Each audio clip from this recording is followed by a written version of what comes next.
Good morning. I'm Dr. Janet Price Sharps. I'm a psychologist, and today I want to take a few minutes just to talk about relationships. Obviously, it's the number one reason people come into therapy is problems with relationships. There's a few really key and very easy things that you can do to begin to fix your relationship.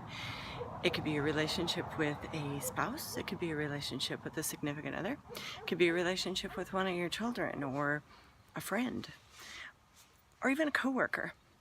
But today I'm probably going to primarily focus on relationships with people that you're really close to.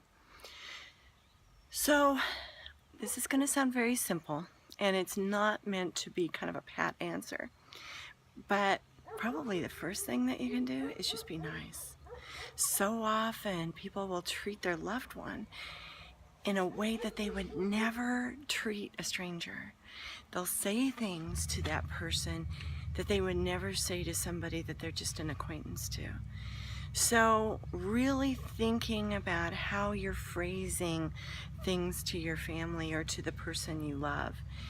Are you saying it in a way that's going to make the situation better, or are you saying it in a way that's going to really make the situation a lot worse? It's all in the wording. You can say exactly the same thing and say it nicely, or say it with an edge. So that's a key change in any relationship, is to be nice, to be very thoughtful. You know, if you're sitting there with your partner and you get up to, I don't know, get a glass of water, offer to get them a glass of water. Just those little things over time begin to build that trust and that warmth and that closeness in your relationship. The second thing is, if you do get mad, time and distance. Time and distance is a good thing when you have a temper.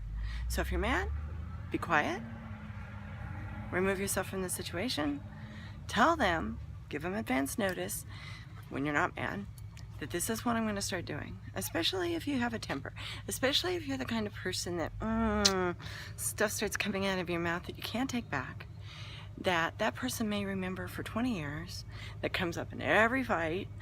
You know, time and distance. Give yourself a little bit of time to calm down, and then always go back. Always go back. Don't just pretend it never happened. Okay, go back and then say to them, I need to talk to you about this. Is this a good time? Right? Doesn't always have to be on your time. It has to be a time that's good for both of you. And then sit down and talk about what happened. Be very clear with yourself before you do that what you're going to say. The third thing is, quit thinking about winning in your relationships with people you love. Think about resolving. There's a big difference. If you win, it's in the short term, because in the long term, if you've won, you've created resentment, you've created anger, you've created hurt. Talk about resolving the issue with that person you love. How are you going to resolve it? How are you going to make it work? How are you going to get it so both of you at least get some part of that what you want? Because if you're just going in to win, ultimately you're going to be the one that loses. And the last thing is, don't use sarcasm.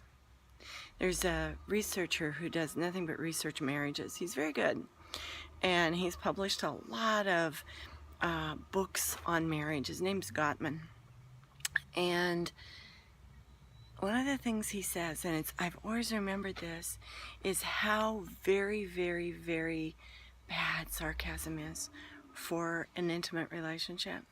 It tears down. And a lot of times people will use kind of humorous sarcasm, and they'll say, that really hurt my feelings. Oh, I was just joking. No, that tears people down. It puts up walls. As soon as you use a sarcastic remark, the wall comes up, and it erodes trust. It erodes that person's willingness to have anything to do with you. They're going to withdraw emotionally, and ultimately it'll destroy your relationship. So no sarcasm. That's a hard one for some people, because maybe that's their primary way of communicating. Don't use the sarcasm, because it'll end up destroying your relationships with the people you love. Don't use it with your kids. Don't use it with your spouse or significant other. And you know what? If it's mean sarcasm, don't use it with your friends either. All right, I hope you have a great day, and I will talk to you soon. Bye-bye.